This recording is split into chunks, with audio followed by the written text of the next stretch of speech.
It's high noon.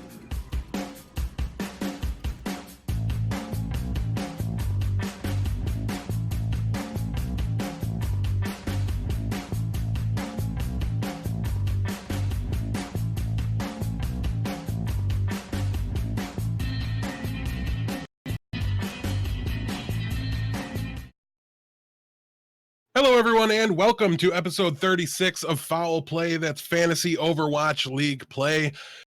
The first week of Stage 3 is behind us, and we're ready to break down the week that was and look ahead to week 2 of the third stage of the 2019 season. But before that, however, I do have some announcements to make. As we've mentioned on the flagship show, and I think last week on this show, there were some changes coming down the pipeline, and we're finally ready to fill you guys in on some of it. To start, let's just rip the Band-Aid off. Blevins and I are going to be stepping away from the Foul Play show. It is our hope that this frees us up to pay a little bit more attention to the community we've built and provide some off-air improvements to all of our shows and to the High Noon Productions family as a whole. We have had a ton of fun building and hosting this show, and we are definitely very sad to step away from it. But we are, however, thrilled to announce that we have one replacement host already, and that is HeeBee joining us today. So how are you doing today, HeeBee? You got HeeBee? Oh, man.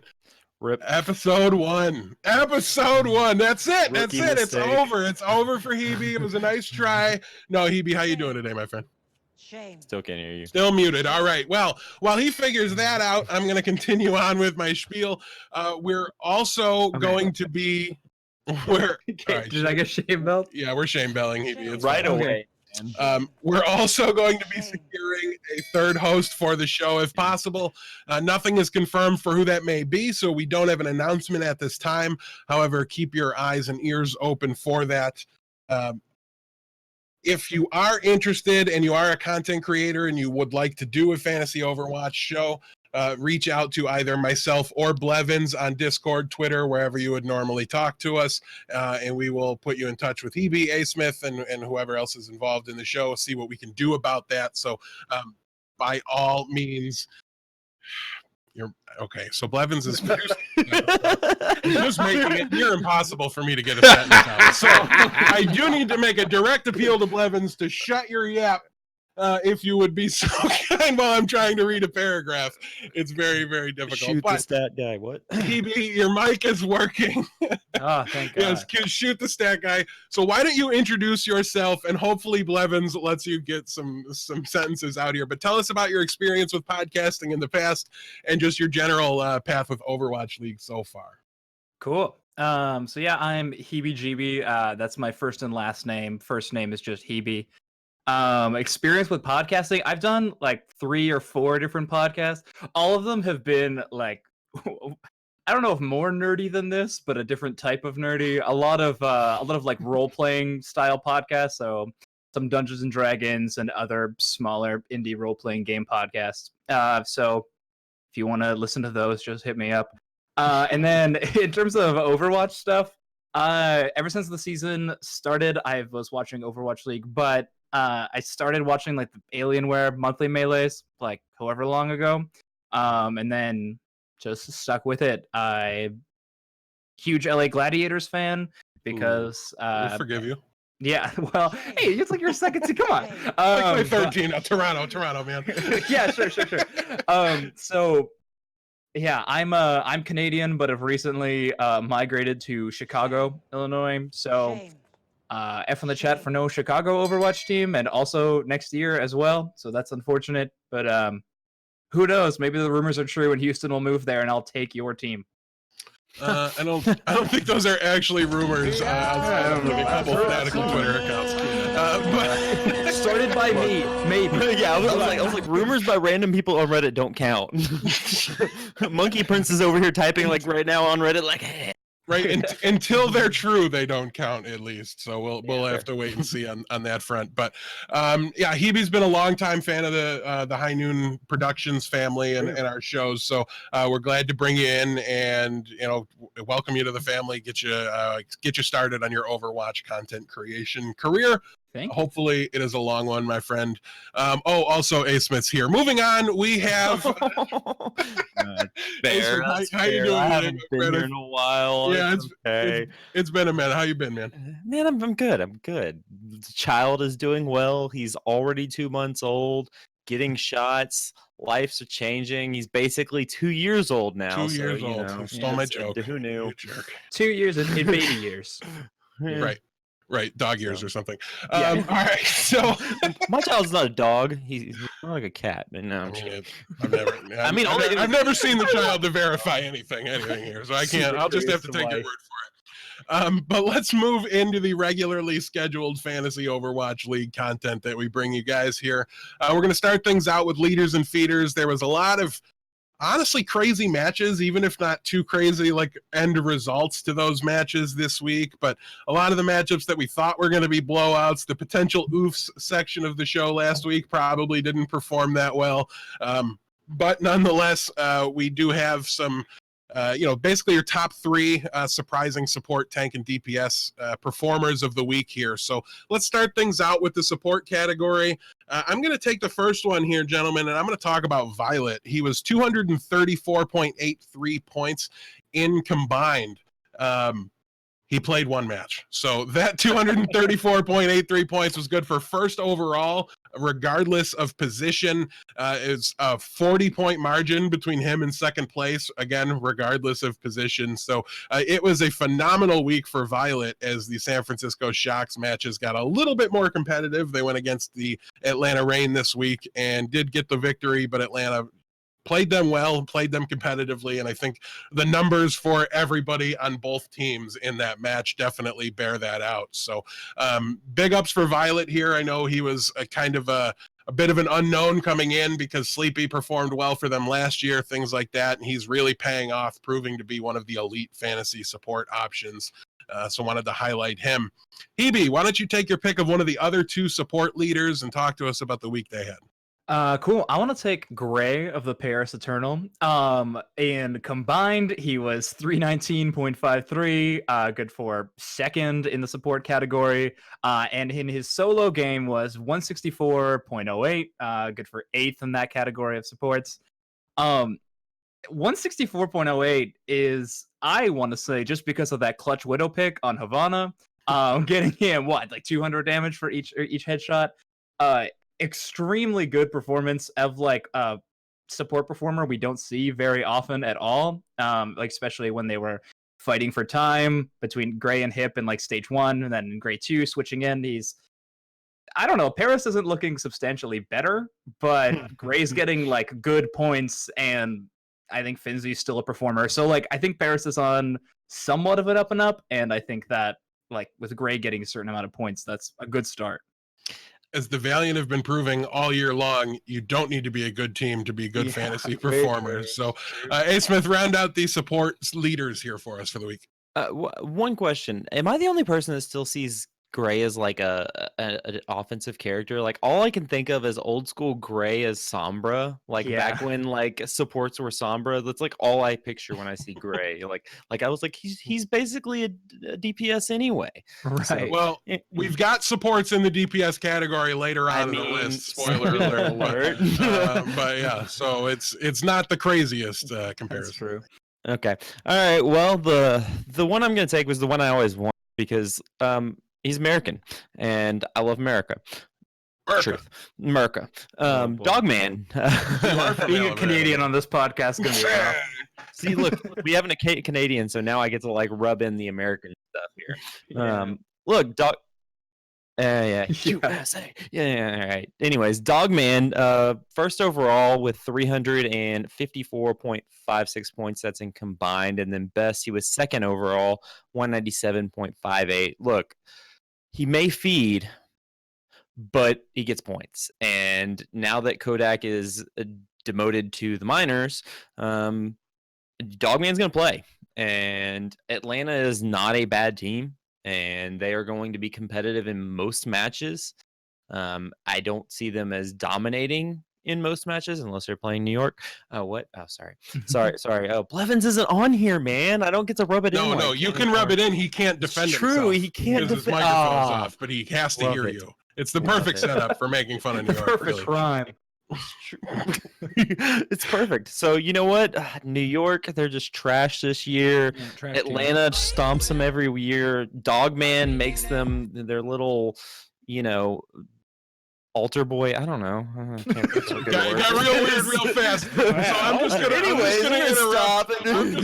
Dogman was good. I'm just gonna interrupt and point out that you got your original joke backwards and really started the whole section off terribly for you. No more multiple weeks off in a row for A. Smith. My brain is in shambles. Cruz is the feeder. Dogman called it Cruz the feeder, and you said Dogman. No. People say Dogman's a feeder now. Like it's like all over Reddit. You gotta get up with your hip. First of all, lesson number 1: never read Reddit.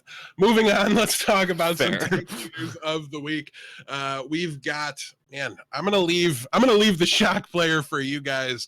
I want to talk about Dako a little bit from the Atlanta Reign. Another Reign player made it here. I told you everybody involved in that matchup did really, really well in fantasy. Dako had 248.41 in the combined scoring format, good for second overall. He was 142.31 in best, so that's good for fourth overall. To me, he is the best player mechanically, everything about on the Atlanta Reign squad. He is kind of the linchpin.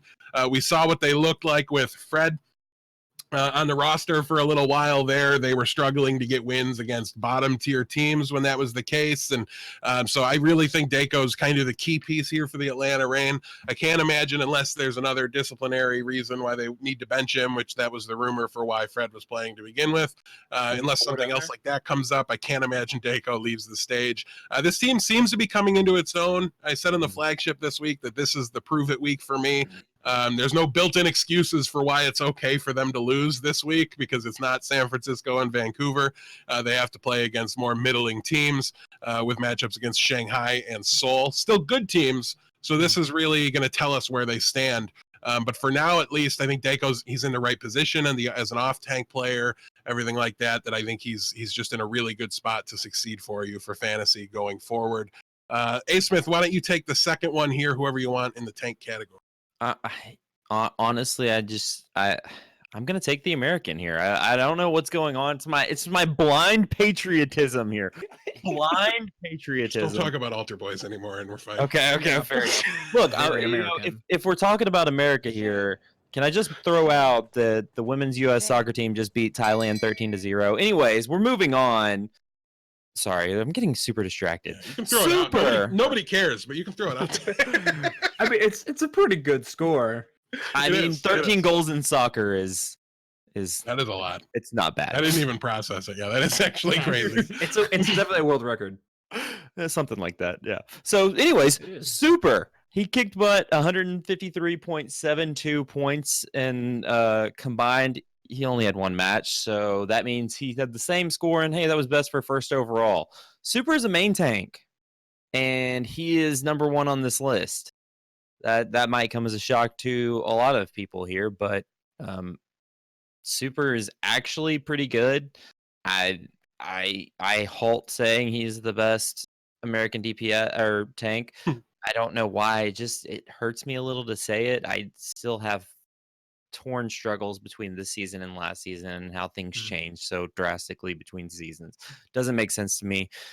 But hey, truth be told, Super is actually probably an ownable piece at this point. He's probably more like a tank too, but he's like a weak tank too in bigger leagues. But hey, if you had him and you started him this week, you probably cleaned up on best format. So props to you. Yeah, and I think he's somebody that in combined is really valuable when he plays 2 matches and your off tank only plays 1. I think you can definitely make that substitution, and that's something I wouldn't do for a lot of other main tank options. But HeeBee, talk about the second Paris player of the day right. for you so far.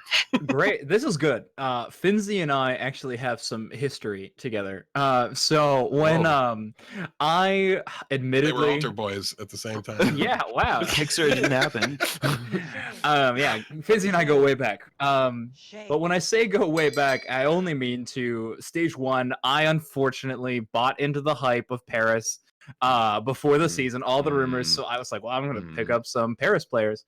So Finzi has been like my third tank off the bench, like for this whole season. I haven't played him at all, but he's always been like, if I need him to fill for, if I have a tank only playing one game or something, always my third tank. I really wish I played him this week. In combined, he got 275.5, good for first place. In second, 153.18, which is, sorry, not in second, in one game format, he got second place overall with 153.18. Tanks in this, especially in the single game format, do not seem to peak that hard compared to the other roles. Like support and DPS, I feel like can have a much larger point range compared to tanks, at least from what I've seen of like placing them. So when you're getting a tank that's like just averaging above his normal stat by like 20 or 30, that's like a pretty huge play. So Finzi definitely outperforming himself this week. And I don't know. I don't see any sign of it stopping. So I think like Finzi is maybe someone doesn't own him, maybe worth a pickup, but Yeah, definitely. I think he's interesting. I mean, he's in the off tank position, so yeah, I think he's owned a lot, but people are kind of waiting for the right matchups in order to use him. Yeah. So it'll be interesting to see how they can really carry through, because there was a lot of decent fantasy production for Paris this week, and they've been a team that's historically been really up and down. So I just remember one week him scoring like 80 points for me, and it Yeah. being just my one loss in that league, and I was very, very, very upset with my friend Finzi from Altar Boy School. Yeah. Altar Boy School. I don't. What? As a yeah, I didn't go to school, but I was an altar boy in the past.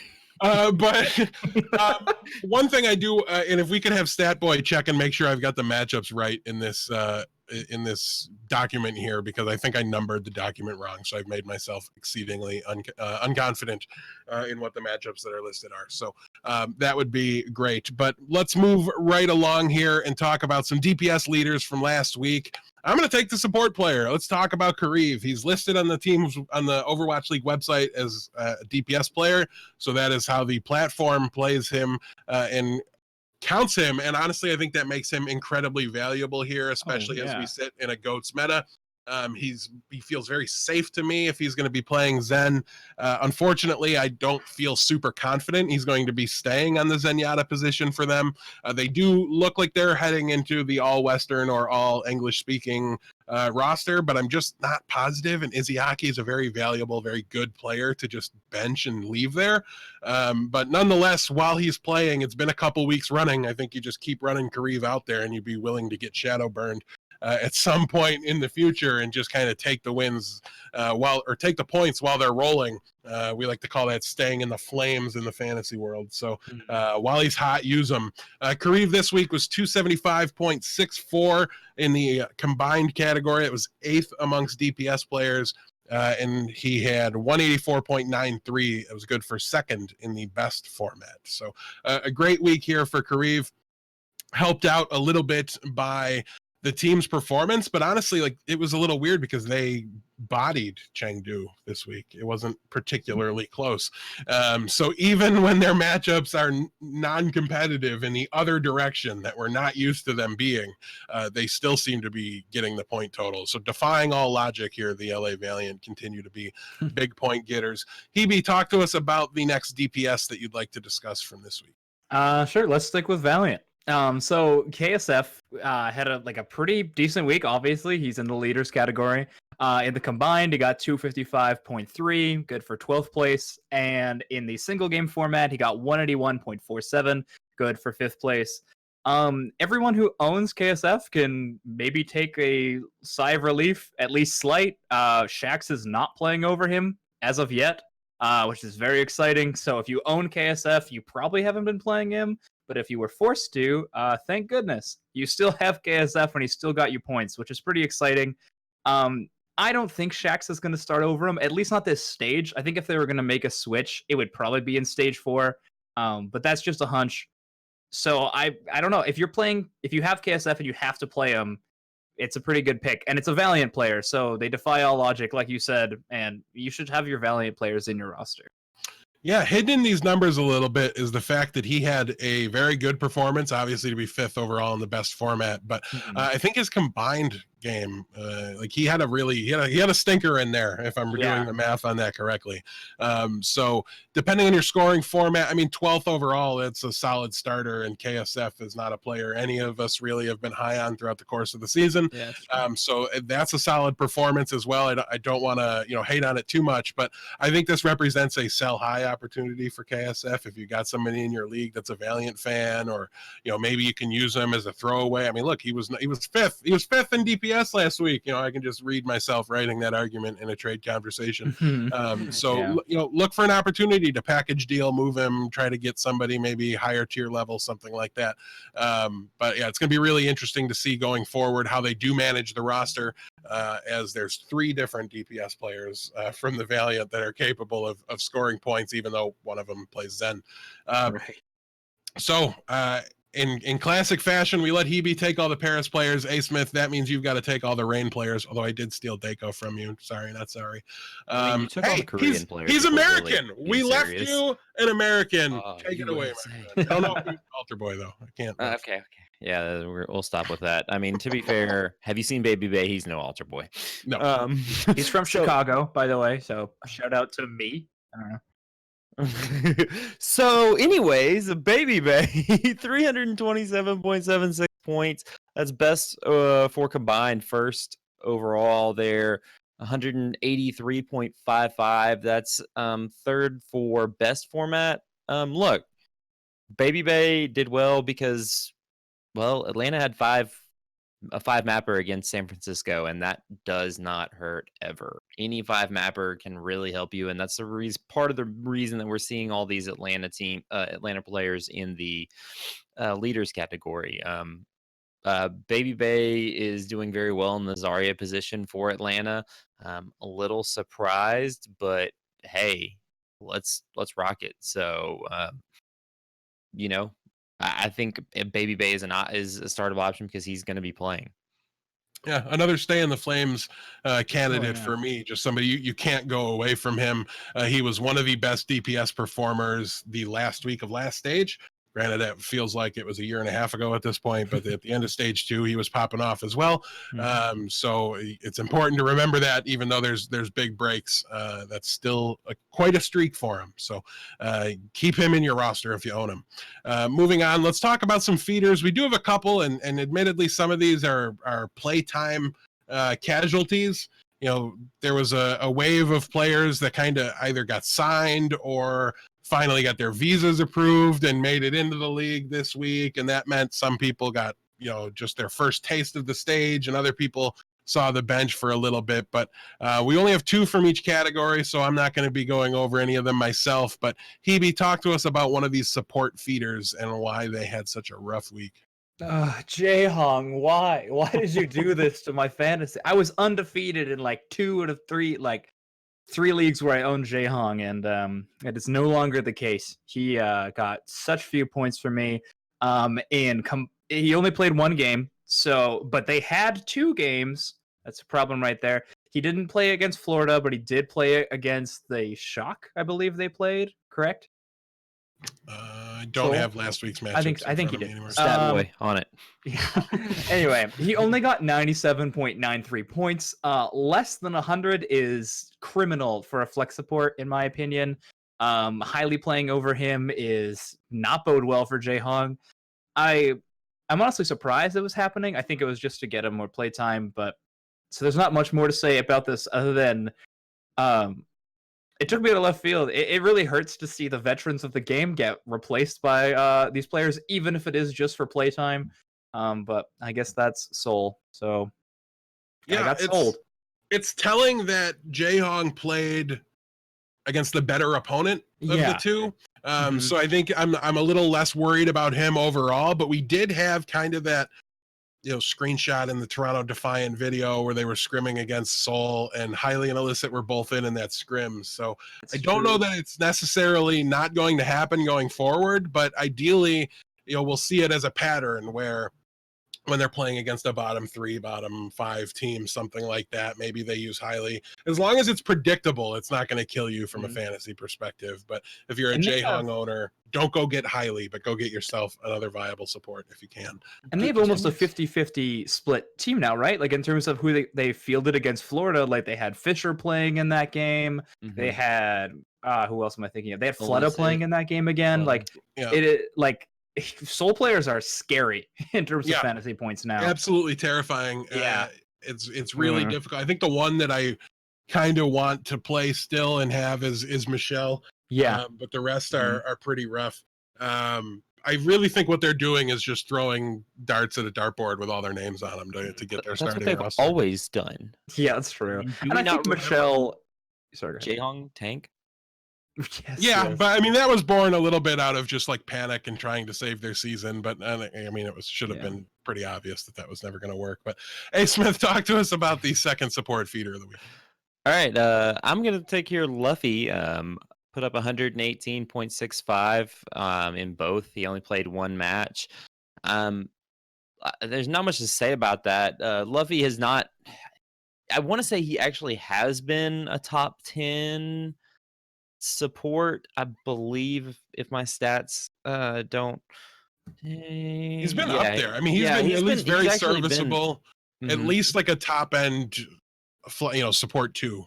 Yeah, and they played Valiant, which they lost 3 or they won 3-1, and I wouldn't say that match was one sided either way. So for it to be a closer-ish game. Well, A. Smith, we seem to have lost your audio. Oh no! Ha! It wasn't just me. Well, okay, yeah, I was worried it was just me for a second. But so yeah, listen. Anyways, as he was saying, it was just kind of I think a weird anomaly kind of a game for Luffy in Shanghai. Well, especially because they won. Yeah, they did get the W. Yeah.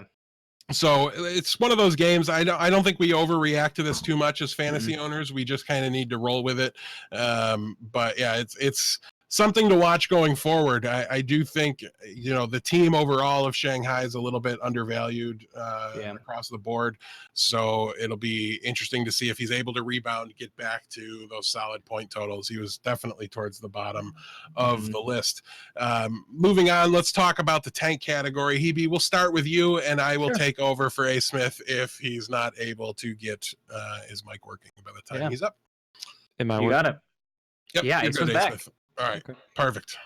So, all right, still though, tanks, HeeBee. All right, tank feeders. Oh, see you, Meko. He did not show up on stage because they didn't. Well, they played him a little, I suppose. One map, he played him. One map was enough to net him 28.46 points in the only map he played. He's been replaced by STATBOY because it seems like New York is trending in towards leaning more into their Sombra Goats, which we know is something they have been playing for a long time. Like on and off, they kind of switch back and forth, but Meko has been the one playing that Sombra. I guess there's been a coaching decision to change that up. And now STATBOY has been taking that role. I don't know if this was a test run or if this is like New York and they just want to run STATBOY. It looked okay, I suppose.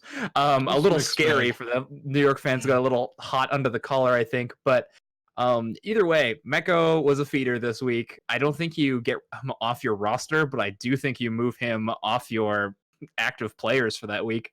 Yeah. I think he's on your bench. Definitely don't drop him because come playoff time in stage 4, when if there's a meta shift, anything like that, he's going to be back to one of the absolute premier off tank options.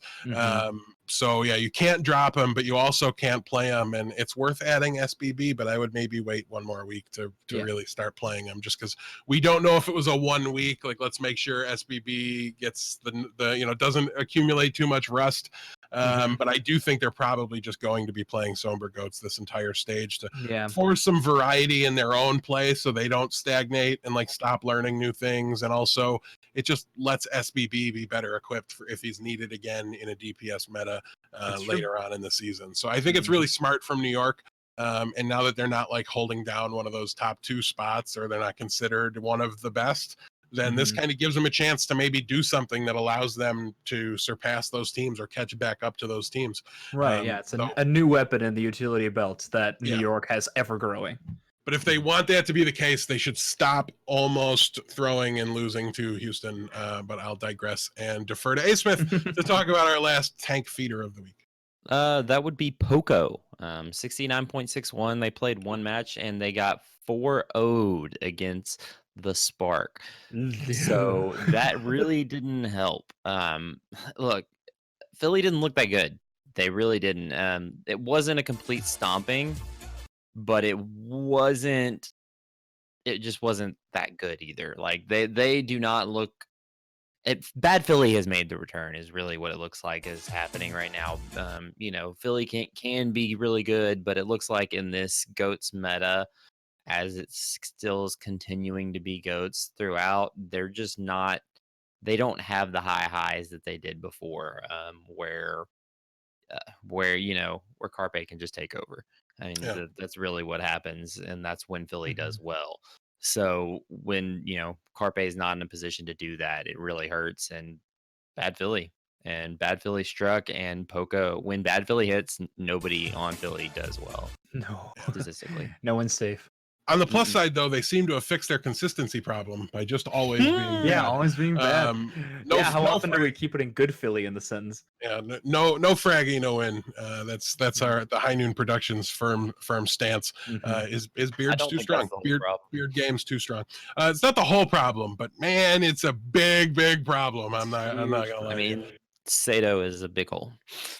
And Carpe Zarya, I think, is also a huge problem. Like, it's iffy to say the least. But when your tank just feeds, it's hard. You don't have you need that Reinhardt to put the bubbles on to get your charge up, and he's just dead all the time. So it's a rough go. But Carpe is not a great Zarya by any means. I don't mean to be praising him or giving him a free pass. But he was never signed to play Zarya, so I'm tempted to give him a free pass. Anyways, moving into the DPS category here, we've got another Philly player. HeeBee, why don't you talk to us about EQO? Okay, yeah. I mean, EQO takes the break duty most of the time, so he's going to be scoring lower amounts than your Zarya players, of course. But this is EQO only got 94.48 points. Like we said, it was quite a roll. It was a 4-0. They had some close fights, but when you're a break player, you need to be cleaning up kills to be getting fantasy points. You're getting a majority of your points in your healing damage split, and that's when you're chasing the retreating enemy team and finishing them off. And when you are losing, that is not going to occur. So EQO just, I don't know. I'm not even going to say it was a bad performance. I think his Briggs hitting stuns and stuff, but I don't know. Maybe he's not pulling aggro enough for Sato. I have no idea. But EQO, just a real rough performance, like all of Philly, and no fraggy, no win. Yeah, Brig is high up in the target priority list when you're working your way through team fights and things like that. So it's especially rough there. But A. Smith, talk to us about our last feeder of the week. The last feeder is Munchkin with the Soul Dynasty, 103.20 in both. They played 2 matches. He didn't play. It's similar to Jae Hong in the first one. They went with Illicit and Fleta a lot of times there, and so Munchkin didn't really play. And something I noticed just going through the stats, I think Soul is a casualty of map 4 not counting the stats. I just noticed that. So it looks like there are no stats on map 4. So with that, that probably affected their scores. So that hurts. Also, they 4-0'd the charge. And so a 4-0 doesn't help your score either.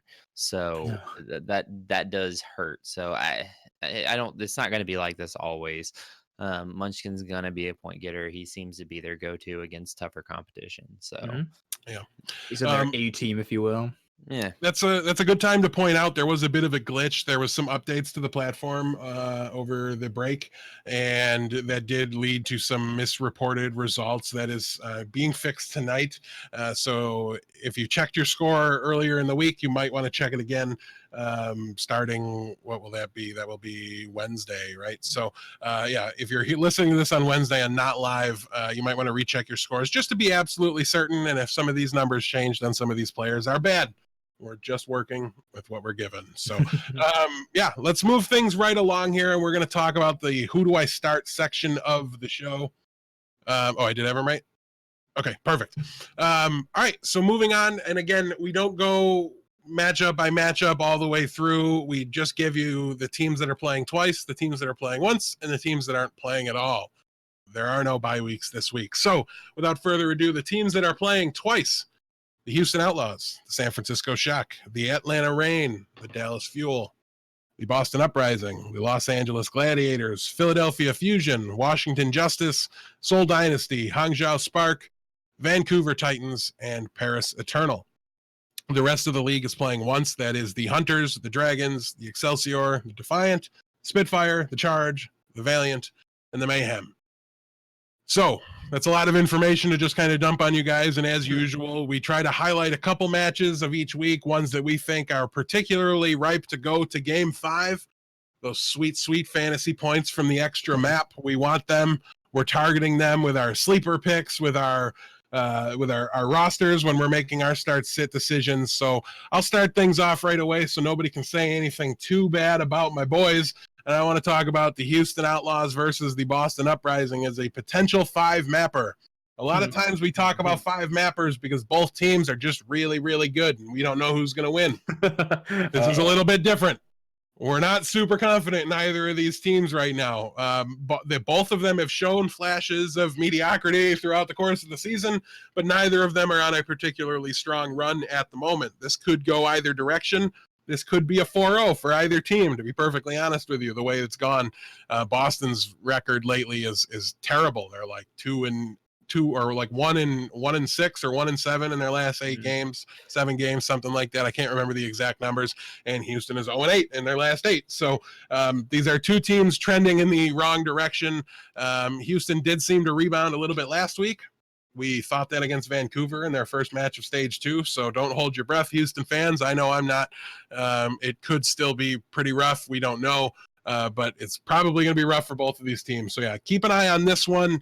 If you've been having rough goes, Linkser seems to be like he's going to be on the stage the full time. I think he's worth a pickup. And I think he's worth a play this week, to be perfectly honest with you. So there's value to be had from the bottom end teams. Just ask the Los Angeles Valiant. They'll tell you all about it. Don't be afraid to use players in this match this week. Hey, Smith, why don't you talk to us about the Guangzhou Charge versus the Valiant? Look, we're talking about two teams that stink, and that's a highlight right there. Los Angeles Valiant have been point getters. They stink, but they keep getting points, and no one can actually understand what's going on. It has a very strong potential. The Charge are not good either. However, I think both teams are a little slightly improved. So it's gonna be like it's not gonna be like a total. It's not gonna be like watching Contenders, but it's gonna be like watching like Korean Contenders. So there you go. That's what's gonna be happening. It's gonna be very interesting. Kareev over Izayaki seems to be the play here. So that would be one to watch. Kareev, we kind of talked about it earlier, so watch him. But I don't know. I think Charge is still not sure what they're doing with their DPS because they keep rolling out with different. I think did Nero play this one? They did a lot of substituting in, and I think no Kib, but Nero, yeah, no Kib, Nero. So I don't know what they're doing, and I don't think they know what they're doing right now, and so it's probably hurting them in the long run. But hey, 5-map potential right there. So much fun talking about keep an eye. keep an eye on our boy Fact Fiction. The Valiant did have a strong showing last week, I thought. Did look good. So this doesn't have to be close. And if it's going to be lopsided, it's going to be in the Valiant favor. But that said, I think, your guys like Shu and the guys that have been Purdue happy, and then those guys on the charge, I think you can fire them up and play, because the Valiant aren't going to keep them uncompetitive within the maps themselves, even if they look decisive on the scoreboard. HeeBee, you're new. Why don't you take the last two potential 5 mappers we have there? Sure. All right. Well, I have Atlanta versus Shanghai Dragons, and I have Atlanta versus the Seoul Dynasty. So, Atlanta has proven to play up to competition. And these two teams, I would say, are even or above them in terms of like what the general community power rankings would be. So I imagine these will be competitive. They're pushing for map 5s pretty constantly. I mean, evidenced in New York and against Shock. So Atlanta's going to make big points. As well, something Atlanta isn't really... You're not scared by any of the roster moves that have hit some of these other teams. Like, for example, if you're playing Gladiators players, like, you want to get hydration off, probably, because they've made the switch to Surefour playing Brig, will be one example. So, like, Atlanta's, like, pretty consistent. You still have Baby Bay and Erster on your DPS line. I guess Fred is off, so Daco and Poco are pretty safe. So, Atlanta's scoring well, and Shanghai and Seoul...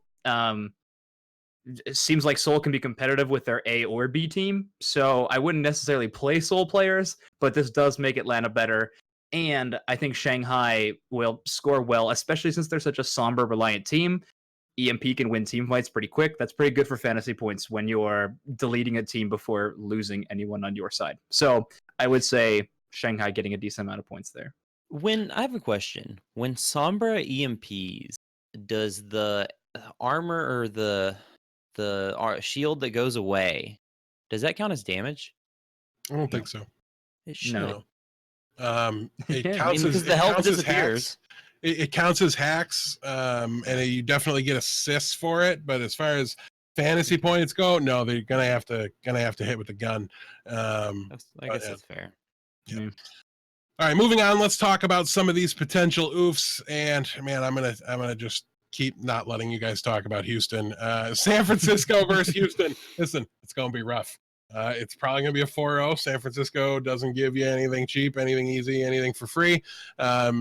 Houston might have an outside shot at like one of the Koth maps or something, or one of the maps where they play DPS. You never know. But it's not going to be super competitive. I don't think the payload maps will be even remotely contested by Houston very much. It's going to be rough. So probably not a ton of fantasy value on either side of that coin. So keep that in mind. San Francisco's other matchup is Seoul. So I think their players are fine in the best format. And they play twice, so you're not going to bench them in combined either. But don't expect the world from them in this matchup here. Yeah, they're not your linchpins. Don't play the Houston players at all. Play them for the Boston matchup, not for this one. But let's move on. A Smith, I'm sure you want to talk about your boys too. I do, man. I can't help it. Look, Dallas is gonna 4-0 Chengdu here. Chengdu is bad this time. They are not playing what they were good at. They stopped with this whole wrecking ball thing for a little bit. They tried to run the goats thing with Jikrin. Cool. So. It didn't look good. It did not look good. I think Dallas. Look, we had a rough start, but as Bob has astutely put, that's our Dallas's seventh 4-0 loss. When we lose bad, but I can't foresee us losing this match. So, especially going 4-0 against Chengdu. So I foresee this. I foresee Arrow cleaning things up a little bit, getting the mind right, and cleaning up this match like they should. And Dallas rallied last week too. They had a softball matchup by comparison, at least later in the week. Got things in order. They're fine as a team. But yeah, this is so that just makes it all the more confident that like Chengdu with their rotating roster, they're making the classic mistake that it's bitten literally everybody that's tried to do this. Even San Francisco, as good as they are now, we're playing this hot potato with their roster in stage 1, and they weren't anywhere near this good, and that's in large part why. Now maybe they needed to figure it out. They're early in the year's the time to do it. If you're going to do it, find the right group. But starting in stage 3 is absolutely the worst time to start not knowing what you're going to do with your roster. And HeeBee, why don't you pick one of these two? And then actually I'm gonna talk London and Toronto because it's my other team and I don't want anything bad to be said about them. Toronto looked decent. They had that really dominant cough map last week, and then things kind of fell off a little bit. It was against Paris, so you did want to see them able to put that away. But that said, they redid their entire tank line here to go with Sharik and Gods. I think they need more time to get things together. London got oofed last week, so it doesn't have to be a brutally bad matchup or anything like that. But when you look at this on paper, you have to think Toronto probably needs a little more time to get things figured out. London should be able to capitalize on that. Only time will tell. It's the least it's the safest of the potential oof games. If I'm going to play, if I want to play a London or a Toronto player, fine, I'll do it. I might not be excited about it, but I can see a way where London just kind of runs away with this one and it gets out of Toronto's hands. But HeeBee, talk to us about the last potential oof. All right, great. Well, thank you for giving me the chance to talk about the Gladiators. They're playing Washington, and the fact is, no one's going to score any fantasy points. This is going to be the very first forfeit of the Overwatch League. Washington's not going to show up. They've seen their competition. They saw us absolutely body Dallas last week, so they're not going to come. Yes, we lost to Vancouver, but come on. Give me a slight break for that. So, low points in this game. Man, Washington doesn't seem to be putting up much of a fight against anyone better lately, but you need someone to put up a really good fight to make for good fantasy points. And I don't see it happening here. We all know that if Janus is being played, then Roar is going to win. So hopefully you don't own Washington players, but if you do not play them. And if you're playing Gladiators, try not to. This is going to be a walk in the park game. But if you are, make sure you're not playing Hydration. He seems like he's only coming in on one map now. If they're going to play a bunker comp, so make sure you're switching to Surefour. But yeah, all I gotta say is you guys thought I was biased in favor of my team. Look out for HeeBee. He's calling for forfeits. Yeah, Washington's not even showing up.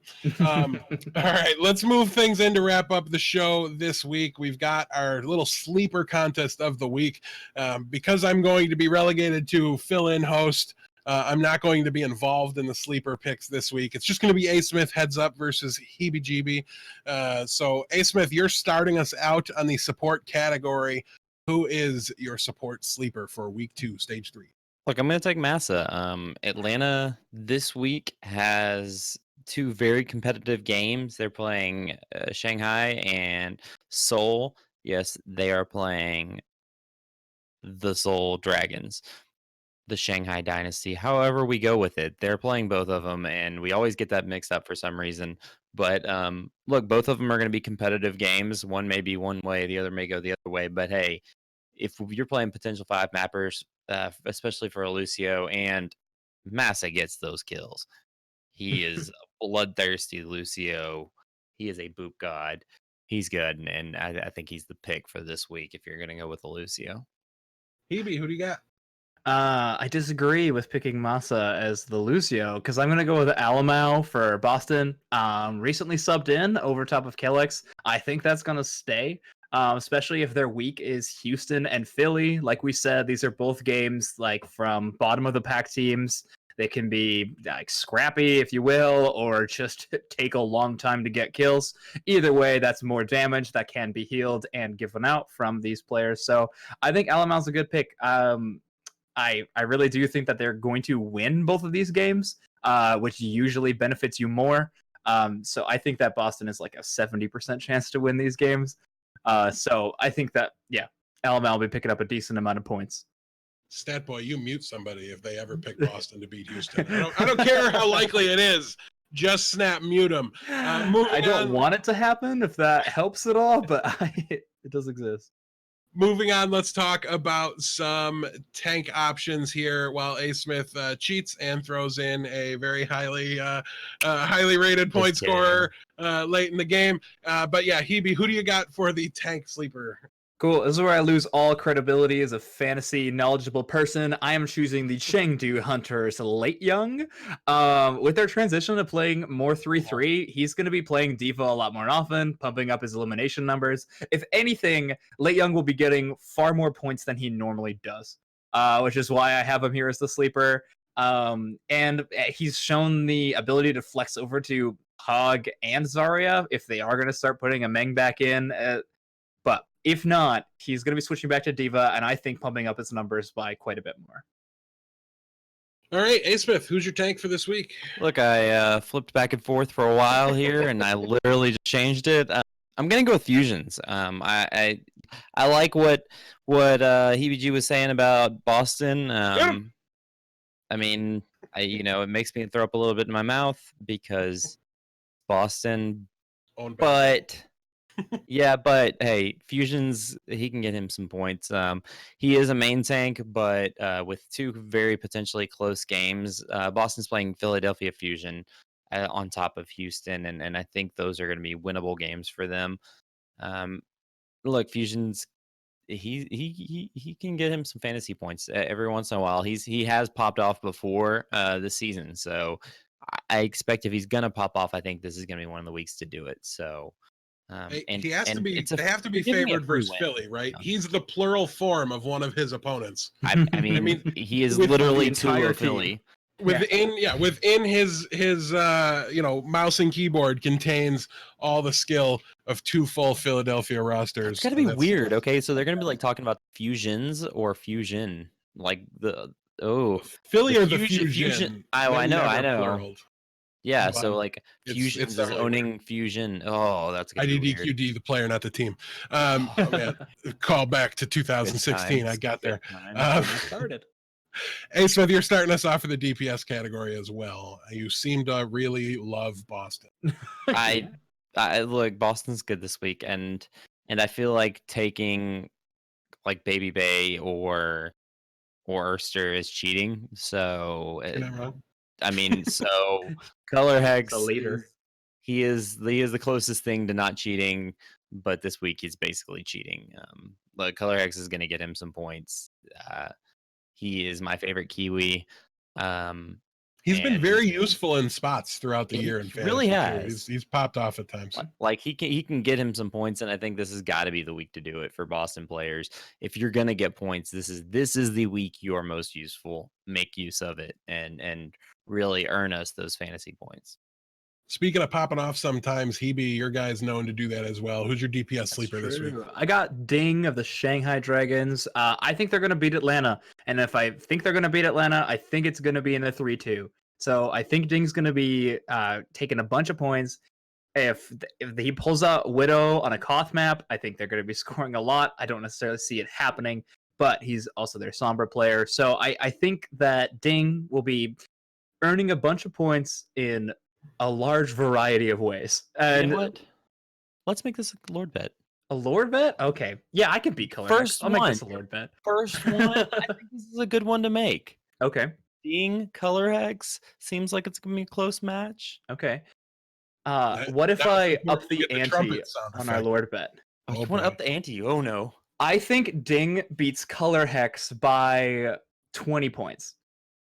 That's so much. That's not much. I mean, okay. Yeah. So I only win if Ding beats Color Hex by 20 points. I mean, I'll take it. You're spotting me 20 points. Yeah. Sure. Confident. I like it. Mm-hmm. All right. So yeah, Color Hex plus 20. And that is a Lord bet for you guys for next week. All right, we'll have to make sure you guys got the trumpet sound effect in order and working because it will be needed one way or the other. Unless, man, I would love if you guys like pushed, like it was exactly 20 points difference between the two of them. I would just die laughing. It would be funny if it was like a tie. Just like Betty ties. You'd be like, oh, you were so. Yeah. That Lord StatBoy. Great. It would be might be the Blevins' first Lord bet win of the show and his first week not on the show anymore. And he wasn't even hurt. But yeah. All right. So that is going to wrap up the show for this week. HeeBee, you're new. Tell everybody where they can find you on the internet, where they can reach out to you. And yeah, basically just tell us your Twitter. Yeah. Yeah, sure. Twitter is at Josh DeGeek. Duh DA, not DUH, as is is spelled with video. D-A, not He's am I back. not here? Yeah, you lagged for a second, but you're back now, so you're good. Okay, great. Twitter's at Josh DeGeek, DA instead of DUH. And that's pretty much it. I don't give up my Facebook on Twitch streams, so that's it.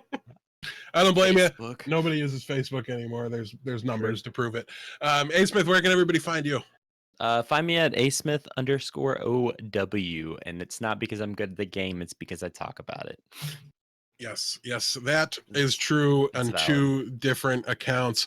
If you want to find the main show, you can always follow at High Noon Podcast on Twitter. I am, at HNP Deathblow, and also this show in particular is at HNP_foul play on Twitter. Please send the guys some questions for next week. We'll bring back the mailbag when the questions start rolling in.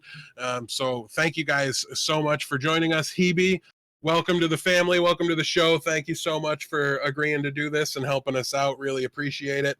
Thank you, Blevins, for pushing a bunch of buttons in the background. We appreciate you, my friend, nonetheless, even if we didn't get to hear your voice much today. Well, we got to hear it, but other people didn't get to hear it so much. But nonetheless, we appreciate all your hard work and being here to help us out with the show, guys. Thank you so much. Good luck. Good luck in your stage 3 week 2 matchups, and we will be back next week. Bye. Cool. See you.